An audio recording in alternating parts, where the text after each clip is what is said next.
Welcome back. তো কেমন আছো তোমরা? কি হয়েছিল 10 বছর আগে এটার কিন্তু পার্ট 8 নিয়ে আমরা চলে এলাম। তো চলো শুরু করা যাক। ওরুর আব্বু ছিল এখানকার একজন ক্ষমতাবান ব্যক্তি আর ওরুর আম্মু ছিল একজন চাকরিজীবী। একটা মহিলা এসে ওরুর আম্মুর কাছ থেকে সব কাগজপাতি বুঝিয়ে নিতেছিল। আর ঠিক তখনই ওরু আর হাসান রেডি হয়ে নিচে আসে। হাসান যখনই মহিলাটার দিকে তাকায় তখনই মহিলাটি বলে ওঠে, এই খুনি এইখানে কি করছে?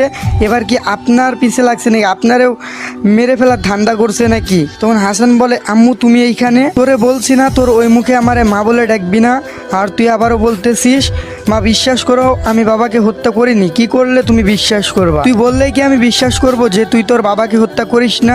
তখন ওর আম্মু সাইড থেকে বলে উঠলো, হ্যাঁ আপনার ছেলে কখনো মিথ্যা কথা বলে না, ও ওর বাবাকে কখনোই হত্যা করেনি। তখন সাইড থেকে ওরু বলে উঠলো, তার মানে হাসান তোমারই মা এইটা? তখন হাসান বলল, হ্যাঁ এটাই আমার মা। হাসানের মা ওরুর আম্মুকে বলল, আপনার কাছে কি কোনো প্রমাণ আছে যে ও হত্যা করে নাই ওর বাবাকে? আচ্ছা তোমার মনে আছে আমি সেদিন প্রাইভেট পড়তে গিয়েছিলাম কলেজে? হ্যাঁ মনে আছে। আর আমার প্রাইভেট সকাল 8টা থেকে 10টা পর্যন্ত, এটা তুমি জানোই। আর এই টাইমটুক কিন্তু আমি বাসায় থাকি না, আমি বাইরেই থাকি। আর পুলিশ বলছিল এই খুনটা করা হয়েছে 8টা থেকে 9টার মধ্যে।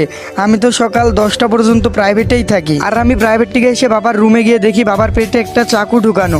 ওইটা বের করি যেন বাবার কষ্ট একটু কম হয় বা বাবার যেন কোনো ক্ষতি না হয়। আর ঠিক সেই সময় ভাইয়া এসে বলে যে আমি নাকি বাবাকে হত্যা করছি। তখন ওর আম্মু বলে উঠলো যে এখানে মাস্টারমাইন্ড প্ল্যানটা অন্যজনের আছে। তখন হাসানের আম্মুকে বলে উঠলো, আপনাকে একটা কথা বলি, কিছু মনে করেন না। হাসানের আম্মু বলল, আচ্ছা ঠিক আছে বলেন। এই খুনটা আমার মনে হচ্ছে আপনার বড় ছেলেই করছে।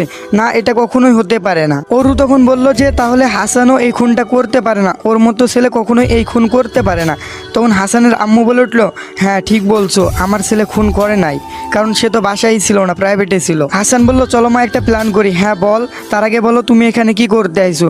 আসলে তোর বড় ভাই সব জমি জায়গা ওর নামে লিখে নিতে চাই। ওনাকে একটা ব্যবসা স্টার্ট করবে। আশ্চর্য মা, আমার ভাগ কোথায়?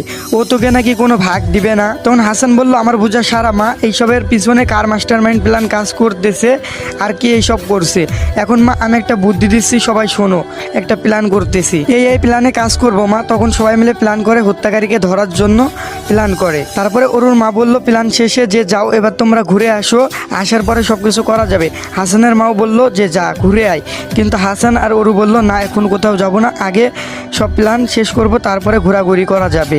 তখন বলল আচ্ছা ঠিক আছে। গাইজ আজকে কিন্তু আমি পার্ট 2টা দিয়ে দিয়েছি, এরপরে কি হয় দেখতে অবশ্যই কমেন্ট করতে হবে। আর আইডিতে ওয়ার্নিং আসছে, যদি বেশি বেশি করে কমেন্ট করেন তাহলে কিন্তু আমি আবারও বেশি বেশি করে পার্ট দ্রুত দেওয়ার চেষ্টা করব। তো সবাই ভালো থাকেন, আজকের মতো আল্লাহ হাফেজ। আর কার কাছে পার্টটি কেমন লাগছে অবশ্যই কমেন্টে জানাবেন। যারা এখনো লাইক করেন না লাইক করে দেন। তো আজকের মতো বাই বাই, টেল ডান, আল্লাহ হাফেজ।